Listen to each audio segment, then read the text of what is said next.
नमस्कार मित्रों, स्वागत है आपका मेरे इस YouTube channel Mohit Yadav education पर।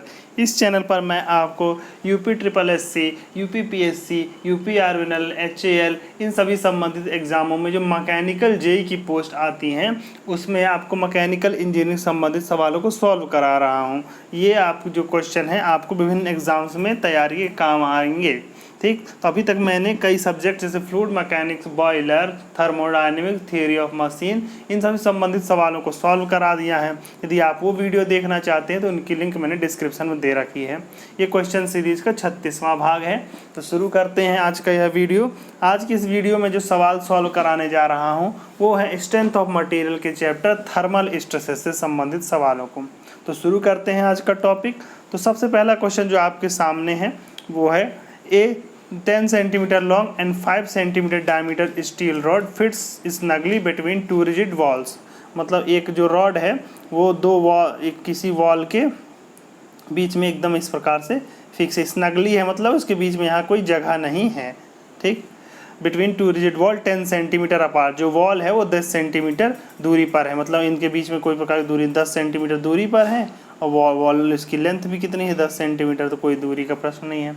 ठीक, Young's modulus of elasticity E की वैल्यू दे रखी है इन्होंने 2 × 10⁶ and the linear expansion of steel alpha की वैल्यू इन्होंने दे रखी है 12 × 10⁻⁻6 अपॉन पर degree Celsius respective. The stress develop in the rod, stress पूछा मतलब सिग्मा की वैल्यू पूछी है due to the 10 degree Celsius rise in the temperature, मतलब डेल्टा टी की वैल्यू इन्होंने दे रखी है 100 डिग्री सेल्सियस।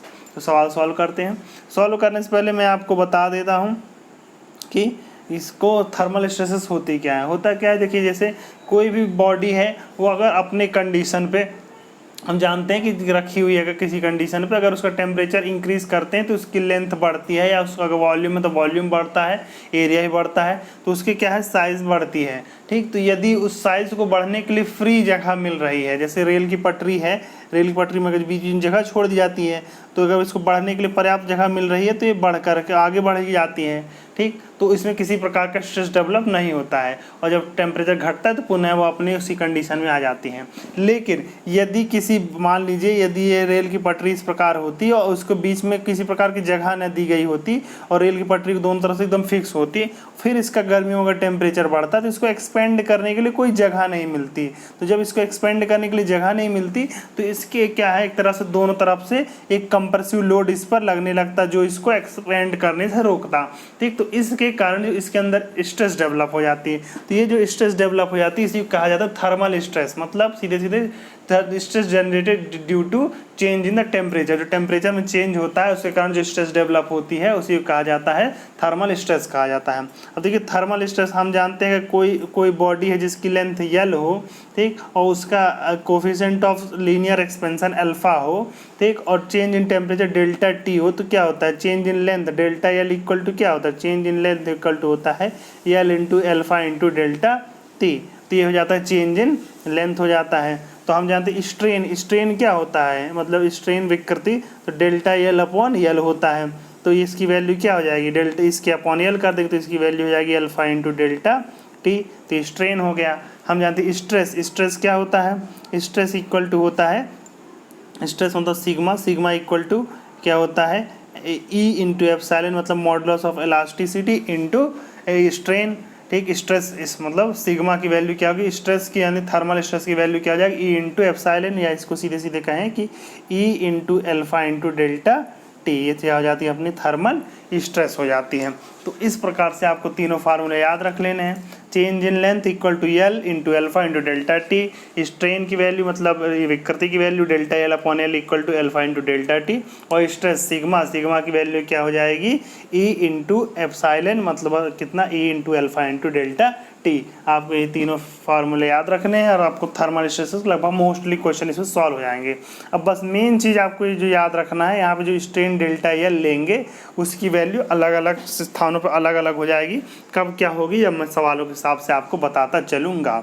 ठीक, मतलब ये जो आपको यल लेना है सीधे सीधे से समझिए कि अभी मैं बता देता हूँ, ये जो एल है ये वो वैल्यू लेनी है जिसके जो वैल्यू उसको एक्सपेंड होने के लिए नहीं मिल पाई है। मतलब अगर किसी रॉड को इस प्रकार मान लीजिए कोई रॉड रॉड इस प्रकार हो, या जैसे ये मान लीजिए रॉड है, ठीक, इसको इस तरफ क्या है, एकदम इसको फ्री है इस तरफ फैलने के लिए, तो इसका कितना मान लीजिए टेम्परेचर हमने इसका 100 डिग्री सेल्सियस तक इसके टेम्परेचर चेंज कर दिया, जिसके कारण इसकी लेंथ बढ़ करके कहाँ तक पहुँच गई, यहाँ तक बढ़ गई। अब क्योंकि इस लेंथ को रजिस्ट करने के लिए कोई दूसरी तरफ कोई किसी प्रकार की रोक नहीं, किसी प्रकार रेजिस्टेंस नहीं है, तो ये आराम से फ्रीली एक्सपेंड कर पाएगी। जब फ्रीली एक्सपेंड कर जाएगी तो इसमें क्या है, किसी प्रकार की स्ट्रेस डेवलप नहीं होगी। तो मतलब कोई बॉडी फ्री है एक्सपेंड होने के लिए, तो उसमें किसी प्रकार का थर्मल स्ट्रेस डेवलप नहीं होगा, तो इसमें स्ट्रेस कितनी हो जाएगी, 0 हो जाएगी। लेकिन अगर मान लीजिए कोई रॉड दोनों तरफ से पूरी तरह से फिक्स होती है, दोनों तरफ से फिक्स होती है, मतलब उसको फुल्ली रजिस्टर्ड है दोनों तरफ से, तब उसमें जो change in length alpha equal to हो जाती alpha into delta T into L से हम लोग निकाल लेते डेल्टा यल की वैल्यू, ठीक, इस तरह से और आगे सवाल को सॉल्व कर लेते। लेकिन अगर यही रॉड इस प्रकार से होती कि यहाँ से ये रॉड इस तरफ तो फिक्स है, ठीक, फिर दूसरी तरफ थोड़ी सी जगह है, फिर उसके बाद दूसरी तरफ एक रेजिस्टेंस लगा हुआ है, तो मान लीजिए ये जो इन दोनों के बीच की दूरी है, ये अगर मान लीजिए कि स्मॉल डेल्टा है, ठीक, तो इस कंडीशन में हम लोग को जो डेल्टा एल की वैल्यू लेनी है, तो क्या होगा, वो डेल्टा एल की वैल्यू लेनी है। देखिए एक्सपेंड होने के लिए इसको कितनी जगह मिलेगी, इसके लिए ए एक्सपेंड होगा ये alpha into L into delta T expand होगा। लेकिन इस टोटल इस एक्सपेंशन में से जो डेल्टा है, जो इतनी जगह हमने बचा रखी है, ये जो डेल्टा है इतनी जगह में क्या है, फैलने के लिए फ्री है, तो उसमें एक्सपेंशन नहीं होगा। तो इस कंडीशन जब सवाल को सॉल्व करेंगे तो डेल्टा एल की वैल्यू एप्सिलॉन निकालने के लिए जब हम लोग डेल्टा एल अपॉन एल लेते हैं, उसकी वैल्यू लेंगे जो फुल्ली एक्सपेंड होने पर जो डेल्टा एल आता, माइनस जितनी जगह उसको एक्सपेंड होने के लिए जगह बची हुई है उसको घटा देंगे। तो इस प्रकार से इस सवाल को सॉल्व करेंगे। अभी इस तरह का एक सवाल आएगा तो मैं उसमें आपको सॉल्व करके दिखाऊंगा कि कैसे इस सवाल को सॉल्व किया जाता है। तो शुरुआत करते हैं। आज का जो पहला क्वेश्चन हम लोग के सामने है वो है, तो मैंने पढ़ के आपको बता ही दिया था, तो इन्होंने इसमें सीधे सीधे दिया हुआ है कि ए 10 सेंटीमीटर लॉन्ग यानी एल की वैल्यू दे रखी है, 5 सेंटीमीटर डायमीटर डी की वैल्यू दे रखी है, and the steel rod 10 centimetre, तो मतलब दोनों के बीच में जगह क्या है, मतलब 10 सेंटीमीटर दोनों के बीच की दूरी है दीवार की, उसके बीच में 10 सेंटीमीटर की रॉड है, मतलब इसको क्या है, एक्सपेंड होने के लिए बिल्कुल भी जगह नहीं है, मतलब फुल्ली रजिस्टर्ड है, ठीक। तो अब क्या इन्होंने क्या कहा, थर्मल एक्सपेंशन कितना दिया हुआ है, Young's modulus of elasticity E की वैल्यू दे रखी है 2 × 10⁶, और अल्फा की वैल्यू इन्होंने दे रखी 12 × 10⁶ पर डिग्री सेल्सियस है। तो इन्होंने पूछा है कि ये डेल्टा टी की वैल्यू दे रखी है, तो राइज इन टेम्परेचर, तो इन्होंने पूछा स्ट्रेस डेवलप, तो हम जानते हैं स्ट्रेस डेवलप क्या होता है, sigma equal to E into epsilon, या दूसरे वर्ड्स में कह सकते हैं ई इंटू एप्सिलॉन की वैल्यू हमने आपको क्या बताई थी, एप्सिलॉन की वैल्यू हमने आपको बताई थी अल्फा इंटू डेल्टा टी बताई थी, है ना, ये बताई थी। तो स्ट्रेन की वैल्यू क्या हो जाएगी, स्ट्रेस की वैल्यू हो जाएगी E into alpha into delta T. तो ई की वैल्यू इन्होंने दे रखी है 2 × 10⁶ किलोग्राम फोर्स में दे रखा है इन्होंने, तो उससे कोई फर्क नहीं पड़ता है, क्यों, क्योंकि जब स्ट्रेस आएगी तो वो भी आंसर भी इन्होंने किलोग्राम फोर्स में दे रखा है पर सेंटीमीटर स्क्वायर में, तो हमको आंसर क्या क्वेश्चन में किलोग्राम फोर्स पर सेंटीमीटर स्क्वायर के हिसाब से कर लेना है। ई की वैल्यू दे रखी है अल्फा की वैल्यू दे रखी है ये, और डेल्टा टी की वैल्यू क्या दे रखी है, 100 दे रखी है। तो देखिए इसमें जो यल है, लेंथ ऑफ द रॉड है, उसका कोई यूज़ नहीं है इस सवाल को सॉल्व करने के लिए, तो हमको सीधे सीधे सवाल में रख देना है। तो इसको सॉल्व कर दीजिए, तीनों का गुणा कर दीजिए, तो आपका आंसर कितना आ जाएगा इसका, तो ई मतलब 2 × 10⁶ इंटू अल्फा मतलब 12 × 10⁻⁻6, दोनों 10⁻6 10⁻6 कैंसिल हो गए, इंटू डेल्टा टी मतलब 100, तो मतलब 12 × 2 = 24, 24 गुणते 100 बराबर कितना हो गया, 2400, मतलब 2400, इसका आंसर क्या हो जाएगा, 2400 हो जाएगा। तो इसका आंसर 2400 कहाँ दिया है, ये है आपका 2 × 10⁻3, तो आपका आंसर क्या हो जाएगा, सी हो जाएगा। सीधा सीधा फार्मूले में हमने रख दिया, आंसर आ गया। अगला क्वेश्चन ले लीजिए। अगला क्वेश्चन है, ए रॉड विथ अ मटेरियल ई की वैल्यू दे रखी है MPa में, एंड अल्फा की वैल्यू दी है mm/mm डिग्री सेल्सियस। देखिए ठीक, तो अल्फा की वैल्यू हो गई is fixed at both the ends, दोनों एंड पे क्या है, ये फिक्स है, मतलब उस पूरी तरह से रजिस्टर्ड है, मतलब इसमें अल्फा ठीक दोनों तरफ से एक्सपेंड होने की कोई जगह नहीं है। It is uniformly heated such that the increase in temperature 30 degree Celsius. जो डेल्टा टी की वैल्यू इन्होंने दे रखी है वो 30 डिग्री सेल्सियस है। The stress develop in the rod is, तो कितनी स्ट्रेस डेवलप होगी, तो हम जानते हैं कि डेल्टा सिग्मा की वैल्यू क्या होती है, stress develop equal to alpha into E into delta T, यही फार्मूला होता है। तो अल्फा की वैल्यू क्या दे रखी है 10⁻³ इंटू ई की वैल्यू क्या दे रखी है 200 इंटू 10⁻³ इंटू डेल्टा टी की वैल्यू कितनी दी है 30। तो इस सवाल को सॉल्व कर दीजिए। 200 गुण 33 कितना आ जाएगा 6000 MPa मतलब न्यूटन पर mm²। तो इसका आंसर क्या हो जाएगा बी। देखिए दो जगह दे रहा है, ए में भी दिया है बी में भी दिया है। तो देखिए अब इसमें जो स्ट्रेस जनरेट होती है थर्मल स्ट्रेसेस वो कंप्रेसिव नेचर की होती है। अब कंप्रेसिव नेचर की होती है, इसके लिए आंसर क्या हो जाएगा बी। कंप्रेसिव नेचर की क्यों होती है ये मैं बता दूं। देखिए क्या दोनों तरफ से इस प्रकार से फिक्स होता है। तो अब देखो ये क्या है, ये एक्सपेंड होकर के इधर की ओर या दोनों की तरफ किसी एक तरफ मान लीजिए इस तरफ बढ़ने की कोशिश करेगी। देखिए इस दीवार ने इसको इस तरह से दबा रखा है। अगर इस तरफ एक्सपेंड करने की इस तरफ दबा रखा है तो दोनों तरफ जो लगने वाला लोड कैसा है कंप्रेसिव नेचर का है ना। दोनों तरफ से जो वॉल की रिएक्शन होगी मतलब दोनों तरफ से जो दीवार रिएक्शन देगी उसके कारण ही उसमें एक कंप्रेसिव लोड लगेगा। इसीलिए जो थर्मल स्ट्रेस होती है नॉर्मली इस क्या होती है क्या होती है कंप्रेसिव नेचर की होती है। अब देखिए दूसरा इस होती है मोस्टली, लेकिन क्या है टेंसाइल नेचर की भी हो सकती है। टेंसाइल नेचर की कैसी हो सकती है, मान लीजिए दीवार है दोनों तरफ ये वो रॉड फिक्स है। अब ये क्या है इसको अगर हम लोग ठंडा कर देते हैं मतलब इसका टेम्परेचर क्या है कम कर देते हैं तो क्या है सिकुड़ने का प्रयास करेगी, इसी कोड़ने का प्रयास कर घटेगी। लेकिन क्योंकि यहाँ फिक्स है तो ये इसको पकड़ के अपनी तरफ खींचे रखेंगे। तो इसी कारण इस रॉड में क्या है टेंसाइल फोर्स जनरेट हो जाएगा। ठीक, तो इस कंडीशन में क्या है कम इस थर्मल स्ट्रेसेस क्या है, थर्मल स्ट्रेसेस टेंसाइल नेचर की है। ठीक, तो अगर एग्जाम में पूछा जाता है कि थर्मल स्ट्रेसेस का नेचर क्या होता है तो क्या कहेंगे कि कंप्रेसिव भी हो सकता है टेंसाइल भी हो सकता है। अगर हम टेम्परेचर बढ़ाते हैं तो कंप्रेसिव नेचर की होती हैं और टेम्परेचर घटाते हैं तो क्या होता है वो टेंसाइल नेचर की हो जाती हैं। ठीक, तो इसका आंसर आपको बता दिए, इसका आंसर क्या है आपका बी। अगला क्वेश्चन ले लेते हैं। अगला क्वेश्चन है a bar of copper and steel form a composite system. ठीक, तो मतलब एक bar of composition they are heated at a temperature of 40 degree Celsius, what type of stress induce in the copper bar. इन्होंने कहा है कि एक बार है स्टील की बार है एक कॉपर की बार है, कंपोजिट सिस्टम बनाते हैं। कंपोजिट सिस्टम कई प्रकार से बन सकता है। एक या तो इस प्रकार से बन सकता है कि एक बाहर की स्टील की रॉड हो उसके अंदर एक कॉपर की रॉड है, या बाहर कॉपर की रॉड है अंदर स्टील की रॉड है, किस तरह से बन सकता है। दूसरा कंपोजिट सिस्टम इस प्रकार से बन सकता है कि एक कॉपर की बार हो और दूसरी स्टील की बार हो। तो मान लीजिए हमने ये सिस्टम कोई भी ले लीजिए, आंसर हमको बताना है। ठीक, इन्होंने पूछा है ठीक, ये मान लीजिए स्टील की बार है और ये कॉपर की बार है, ये स्टील की बार है ये कॉपर की बार है। ठीक, तो इन्होंने पूछा दोनों को 40 डिग्री सेल्सियस तक हमने गर्म किया तो what type of stress induce the copper bar. तो अगर हम दोनों को 40 डिग्री सेल्सियस तक गर्म करेंगे तो क्या होगा, तो इसमें किस कॉपर बार में किस प्रकार की स्ट्रेस डेवलप होगी। ठीक, तो देखिए इस सवाल को सॉल्व करने के लिए सबसे इम्पॉर्टेंट चीज़ आपको पता होना चाहिए। हम जानते हैं कि थर्मल स्ट्रेस सिग्मा क्या होता है, सिग्मा इक्वल टू होता है सीधे सीधे आपको ई इंटू एल्फा इंटू टी। ठीक, ओके, और एलोंगेशन डेल्टा एल क्या होता है इक्वल टू होता है L into alpha into delta T. Delta T का ये टी का ये एक ही बात है, चेंज इन टेम्परेचर है मतलब यहाँ पे लेना है बस। ठीक, तो ये तो देखिए क्या होता है यहाँ पे जो लेंथ चेंज इन लेंथ है वो किस पे डिपेंड कर रही है। देखिए यहाँ पे दोनों की कंपोजिट सिस्टम है, दोनों की लेंथ तो सेम हो जाएगी। चेंज इन टेम्परेचर सेम दिया हुआ है क्योंकि दोनों एक ही एनवायरनमेंट में चेंज इन टेम्परेचर सेम होगा। तो डेल्टा एल क्या है, delta L is directly proportional to alpha.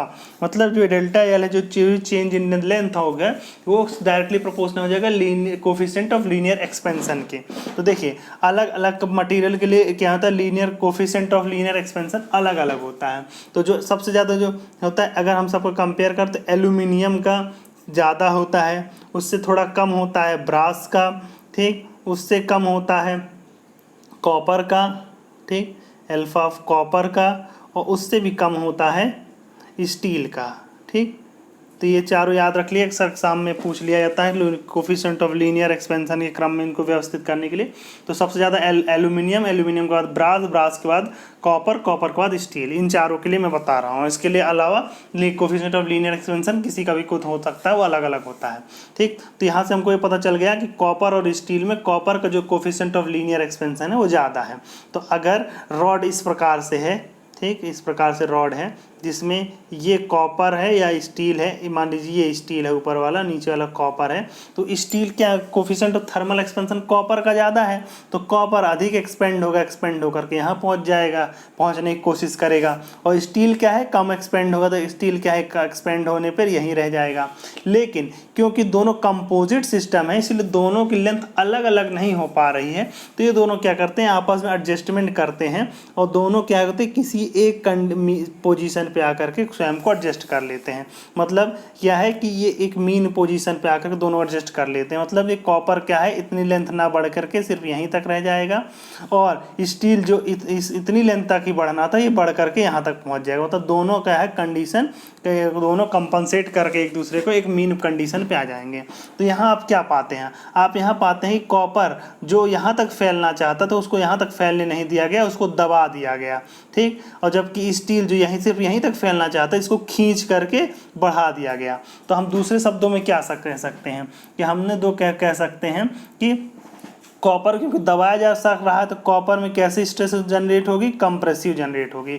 और स्टील क्योंकि एक्सपेंड किया जाए तो स्टील में कैसी स्ट्रेस जनरेट होगी, टेंसाइल स्ट्रेस जनरेट होगी, ठीक। तो ये दोनों आप समझ गए होंगे, ठीक। तो अब इन्होंने क्वेश्चन पूछा है, इन्होंने क्वेश्चन पूछा है कि what type of stress is induced in the copper bar. तो कॉपर बार में कैसी स्ट्रेस इंड्यूस्ड होगी, कंप्रेसिव, ठीक। तो तीसरा सीधा आप ये समझ पाए होंगे कि अगर किसी कंपोजिट सिस्टम में जिस मटेरियल का, ठीक, अगर हम लोग हीट कर रहे हैं, बॉडी को अगर हीट कर रहे हैं, और तो कंपोजिट सिस्टम में जिस मटेरियल का coefficient of thermal expansion alpha की वैल्यू ज़्यादा होगी, उसको कंप्रेसिव नेचर की उसमें स्ट्रेस जनरेट होगी। और जिसके लिए कोफिशिएंट ऑफ लीनियर एक्सपेंशन की वैल्यू कम होगी, उसके लिए क्या होगा, उसमें टेंसाइल नेचर जनरेट होगा। अगर हम बॉडी को क्या कर रहे हैं, हीट कर रहे हैं। यदि अगर इसी कंपोजिट सिस्टम को कूल किया जा रहा, मतलब ठंडा किया जा रहा होता, तो यही चीज़ें उल्टी हो जाती, ठीक। मतलब कॉपर में क्या हो जाता, टेंसाइल जनरेट हो जाता,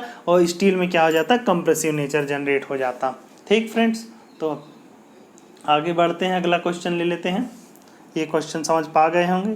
तो इसमें जो मेन चीज़ आपको सीखनी थी, आपको यही सीखनी थी कि कोफिशिएंट ऑफ थर्मल एक्सपेंशन जिसका ज़्यादा होगा वो ज़्यादा एक्सपेंड करेगा, ठीक। वो दूसरे को भी अपने मीन पोजीशन तक लाने का प्रयास करेगा। जिसमें इसका कोफिशिएंट ऑफ थर्मल एक्सपेंशन कम होगा, वो क्या है, कम एक्सपेंड करेगा, उसको तो फिर उसको दूसरा जो अधिक एक्सपेंड करा उसको मीन पोजीशन पर लाने का प्रयास करेगा, ठीक। अगला क्वेश्चन ले लेते हैं।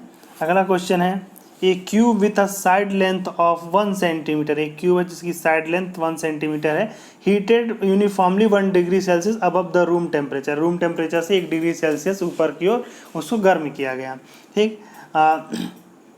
ठीक, all sides are free to expand, इसकी सारी साइड फ्री टू एक्सपेंड है, मतलब किसी भी तरफ से फ्री हो रही हैं। तो what will be the increase in volume of the cube, cube के वॉल्यूम में क्या चेंज होगा, ठीक। Given the coefficient of thermal expansion, coefficient of thermal expansion की वैल्यू क्या दे रखी है इन्होंने, अल्फा दे रखी है। तो देखिए सीधे सीधे आप समझ लीजिए कि जो वॉल्यूमेट्रिक स्ट्रेन होते हैं, चेंज इन वॉल्यूम होता है, वो इक्वल टू होता है एक्स डायरेक्शन का को मतलब स्ट्रेन, मतलब strain in the X direction, strain in Y direction और स्ट्रेन इन जेड डायरेक्शन, तीनों का योग होता है, ठीक। तो अगर हम एक्स डायरेक्शन, तो ये क्या होगा, वॉल्यूमेट्रिक स्ट्रेन मतलब डेल्टा वी अपॉन वी, ये इक्वल टू क्या होगा, देखिए एक्स डायरेक्शन मतलब किसी एक विमा में, तो किसी एक लीनियरली में, तो हम जानते हैं कि लीनियरली एप्सिलॉन की वैल्यू क्या होती है, अल्फा इंटू टी होती है। तो इसके लिए हम लोग क्या लिख सकते हैं, अल्फा इंटू टी लिख सकते हैं, इसके लिए अल्फा इंटू टी लिख सकते हैं, फिर इसके लिए भी अल्फा इंटू टी लिख सकते हैं। तो टोटल मिला के कितना हो गया, टोटल मिला के हो गया कि आपका हो जाएगा 3 अल्फा इंटू टी हो जाएगा, ठीक। तो चेंज इन वॉल्यूम, ठीक। तो देखिए क्योंकि तो change in volume v equal to क्या हो जाएगा, ये इधर चला जाएगा, तो इंटू वी। अब देखिए क्यों, क्योंकि उन्होंने साइड कितना दे रखा, 1 सेंटीमीटर दे रखा है, तो v इनिशियल वॉल्यूम कितना हो जाएगा, 1 इंटू 1, क्योंकि a क्यूब होता है फार्मूला, तो इसकी वैल्यू क्या हो जाएगी, 1 हो जाएगी। तो change in volume delta v की वैल्यू क्या आ जाएगा, 3 इंटू अल्फा इंटू टी हो जाएगी, ठीक। ओके, अब देखिए क्योंकि टी चेंज इन टेम्परेचर कितना दिया है, वो भी 1 डिग्री सेल्सियस दे रखा है, तो ये टी भी 1 हो जाएगा, तो सीधे सीधे चेंज इन वॉल्यूम कितना जाएगा, 3 इंटू अल्फा, ठीक। तो change in volume delta V equal to क्या हो जाएगा आपका, अल्फा इंटू 3 इंटू अल्फा हो जाएगा, ठीक, तो इसका आंसर क्या हो जाएगा 3 इंटू एल्फा। ओके, और चेंज अगर यही पूछा जाता चेंज इन सरफेस, किसी सरफेस एरिया के लिए पूछा जाता तो इसका आंसर 2 एल्फा हो जाता। ठीक, ओके, तो इस तरह से हम लोग सवाल को सॉल्व कर लें। अगला क्वेश्चन ले लेते हैं। If a material expands freely due to heating it will develop thermal stress, tensile stress, compressive stress, no stress. देखिए, अगर कोई बॉडी एक्सपेंड होने के लिए फ्री है तो उसको आप चाहे जितना गर्म कर लीजिए, उसमें किसी प्रकार की थर्मल स्ट्रेस जनरेट नहीं होगी। मतलब उसमें स्ट्रेस क्या हो जाएगी, उसकी स्ट्रेस जीरो हो जाएगी। क्या हो जाएगी, जीरो हो जाएगी, नो स्ट्रेस। उसमें क्या हो जाएगा, उसमें जनरेटेड स्ट्रेस क्या हो जाएगा, जीरो, मतलब नो स्ट्रेस थे। ठीक, तो मतलब थर्मल स्ट्रेस कब जनरेट होती है, सीधे सीधे थर्मल स्ट्रेस तब जनरेट होती है जब हम बॉडी को हीट करें और उसको एक्सपेंड होने के लिए पर्याप्त जगह ना हो। ठीक, तो इस कंडीशन में क्या थर्मल स्ट्रेस जनरेट होती है, क्योंकि यहाँ पे बॉडी क्या है, expands freely due to heating, free expand हो रही है, इसीलिए उसमें किसी प्रकार के स्ट्रेस जनरेट नहीं होगी। अगला क्वेश्चन ले लेते हैं। Okay, a steel rod 2 centimetre long is held between walls and heated from 20 degree Celsius to 30 degree Celsius, 60 degree Celsius. ठीक, एक मतलब बॉडी है उसको, ठीक, एक बॉडी है जिसकी लेंथ क्या है, सॉरी एक स्टील रॉड जिसकी लेंथ 2 मीटर लॉन्ग है। इसको 2 वॉल्स के बीच में फिक्स किया गया है और उसका टेम्परेचर 20 डिग्री सेल्सियस से 60 डिग्री सेल्सियस बढ़ा दिया गया है। ठीक, मतलब डेल्टा टी की वैल्यू क्या हो जाएगी, 40 डिग्री सेल्सियस हो जाएगी। ठीक, Young's modulus and coefficient, Young's modulus E की वैल्यू दे रखी है इन्होंने और अल्फा की वैल्यू इन्होंने दे रखी है। The stress induced in the rod if the wall yield by 0.2 mm, मतलब सीधे सीधे कहा है कि 2 वॉल के बीच में हमने इसको ऐसे प्रकार रॉड को फिक्स कर रखा है, लेकिन ये वॉल क्या है, यील्ड बाय 0.2 mm, मतलब वॉल क्या है अपनी जगह से 0.2 mm पीछे खिसक सकती है। ठीक, उतना 2 पॉइंट, मतलब अगर जैसे गर्म होगा तो इस रॉड के कारण वॉल 2 mm पीछे मतलब धंस जाती है। तो मतलब 0.2 mm की जगह उसको फ्री होने के लिए, एक्सपेंड होने के लिए जगह उपलब्ध है। तो इस कंडीशन, जब इस प्रकार का सवाल होता तब हम कैसे स्ट्रेस जनरेट का मतलब स्ट्रेस निकालेंगे। तो हम जानते हैं कि स्ट्रेस की वैल्यू हमने क्या निकाली थी, ई into alpha into delta T. तो अगर आप सीधे सीधे इस सवाल में रख देंगे तो आपका आंसर गलत हो जाएगा। क्यों, क्योंकि यहाँ इसको सवाल को हम लोग शुरू से सॉल्व करना पड़ेगा। तो देखिए, हम जानते हैं कि डेल्टा एल मतलब कितना एक्सपेंशन होगा, एक्सपेंशन होगा E into alpha into delta T, sorry E नहीं, L into alpha into delta T. ठीक, इतना एक्सपेंशन होना चाहिए। तो कितना एक्सपेंशन होना चाहिए, 2 मीटर इंटू एल्फा की वैल्यू कितनी दे रखी है, 10 इंटू 10 टू द पावर -6 इंटू डेल्टा टी मतलब 40। तो कितना हो जाएगा, इसको सॉल्व कर लीजिए। तो ये हो जाएगा आपका 40 दूनी 80, 800 इंटू 10 टू द पावर -6। तो इसका मतलब कितना हो जाएगा, 800 इंटू 10 टू द पावर -6 मीटर में आएगा। इसको mm में कन्वर्ट कर देंगे तो हो जाएगा ये 0.8 mm हो जाएगा। कितना हो जाएगा, 0.8 mm। मतलब आपका डेल्टा यल मतलब जो एक्सपेंड हो सकती थी रॉड वो कितनी हो सकती थी, 0.8 mm हो सकती थी। ठीक, तो इसमें लेकिन 0.2 mm को उसको उन्होंने एक्सपेंड होने दिया। ठीक, तो 0.2 जब एक्सपेंड होने मिल गया तो कितना पार्ट रजिस्टर्ड रह गया, तो रजिस्टर्ड डेल्टा मतलब कितना पार्ट रजिस्ट हो रहा है। तो रजिस्टिंग डेल्टा एल की वैल्यू इक्वल टू हो जाएगी 0.8 में से 0.2 को घटा देंगे। ठीक, तो कितना हो जाएगा, 0.6। मतलब अब जो हमको वैल्यू प्राप्त होगी 0.6, ये mm में है, इतने mm। इस आधार पे हम लोग अब उस आगे का सवाल सॉल्व करेंगे। मतलब सीधे सीधे समझिए कि अगर हम बॉडी को हमने जब 40 डिग्री सेल्सियस के टेम्परेचर को अंतर हीट किया, मतलब 20 डिग्री सेल्सियस से 60 डिग्री सेल्सियस तक हीट किया, तो जो उसमें उसकी लेंथ जो बढ़नी चाहिए थी वो बढ़नी चाहिए थी 0.8 mm, लेकिन उसकी लेंथ हमने 0.2 mm बढ़ने दिया, लेकिन और बाकी जो बचा 0.6 mm बढ़ने नहीं दिया। तो यही जो 0.6 हमने उसको बढ़ने नहीं दिया, तो वही 0.6 के कारण उसमें क्या है, स्ट्रेस जनरेट हो जाती है। तो हमारे लिए डेल्टा एल की वैल्यू क्या हो गई, डेल्टा एल की वैल्यू अब जो हम ले लेंगे 0.6 mm लेंगे। ठीक, तो अब इसके बाद हम लोग निकाल लेंगे क्या, एप्सिलॉन की वैल्यू। एप्सिलॉन की वैल्यू क्या आ जाएगी, delta L divided by L मतलब 0.6। देखिए mm में है तो एल को भी mm में लेंगे तो 2000 mm है, 2 मीटर है तो इसको 2000 mm हो जाएगा। तो ये आपके डेल एल की वैल्यू हो जाएगी। ठीक, तो इसकी वैल्यू लिख देंगे। ठीक, तो ये कितना हो जाएगा 0.3 इंटू 10⁻⁻3, ये एप्सिलॉन की वैल्यू हो गई। तो हम जानते हैं सिग्मा की वैल्यू मतलब स्ट्रेस की वैल्यू क्या होती है, स्ट्रेस की वैल्यू होती है E इंटू एप्सिलॉन। तो इसमें ये जो है आपका 0.3 इंटू 10⁻⁻3, इसमें E क्या मल्टीप्लाई कर देंगे। ठीक, तो सिग्मा की वैल्यू क्या हो जाएगी, ये आप कितना था 0.3 इंटू 10⁻³ इंटू ई की वैल्यू कितनी दी है 200 इंटू 10⁻3। तो इससे कैंसिल हो गया तो कितना हो जाएगा 60, दोनों का लगे 60 MPa, क्योंकि हमने क्या है न्यूटन पर mm में दे रखा है। तो इसका आंसर जाएगा 60 MPa। अब देखिए 60 MPa के दो आंसर दिए, एक टेंसाइल दिया हुआ है, दूसरा कंप्रेसिव दे रखा है। तो देखिए आप समझिए, पहले ये जैसे वॉल थी और इसके बीच में ये रॉड लगी हुई थी, जब एक रॉड एक्सपेंड हुई तो ये रॉड, इसने रॉड को क्या कर दी, वॉल को 0.2 mm पीछे ढकेल दिया। ठीक, 0.2 mm तक पीछे ढकेल दिया, लेकिन फिर भी रॉड और आगे तक एक्सपेंड होना चाहती थी, लेकिन वॉल क्या है 0.2 mm तो पीछे खसक गई, लेकिन और एक्सपेंड नहीं होनी थी। तो ये जो लेंथ यहाँ तक बढ़ के जाती, उसी लेंथ को इसने घटा करके यहीं तक रहने दिया। तो इसमें क्या है, इसका जो रिएक्शन आया वो कैसा आया, कंप्रेसिव नेचर का है। तो इसका आंसर क्या हो जाएगा, कंप्रेसिव हो जाएगा। ठीक, तो इसका आंसर हो जाएगा डी।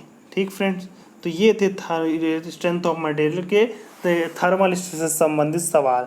ठीक फ्रेंड्स, तो इस प्रकार स्ट्रेंथ ऑफ मटेरियल के लगभग सारे चैप्टर कंप्लीट हो गए हैं। इसके बाद जो हम सब्जेक्ट शुरू करेंगे वो होगा डिज़ाइन ऑफ मशीन, या मशीन डिज़ाइन संबंधित सवालों को सॉल्व करेंगे। ठीक फ्रेंड्स, तो अभी तक अगर आपने मेरे चैनल को सब्सक्राइब नहीं किया तो सब्सक्राइब कर लीजिए ताकि मेरा मोटिफिकेशन भी बना रहे, और बेल आइकन प्रेस कर दीजिए ताकि आपको सारे वीडियोज़ के नोटिफिकेशन समय समय पर मिलता रहे। यदि आपको ये वीडियो पसंद आया तो इसको लाइक कीजिए, शेयर कीजिए, अपने फ्रेंड्स को बताइए ताकि उनकी भी तैयारी अच्छी से अच्छी हो सके। यदि आप कोई यूपी आर्मिनल से संबंधित अन्य कोई किसी प्रकार का क्वेश्चन पूछना है तो आप नीचे कमेंट करके पूछ सकते हैं। यदि इस वीडियो में आपको किसी जगह पर कुछ समझ में ना आया हो तब भी आप नीचे कमेंट करके पूछ सकते हैं।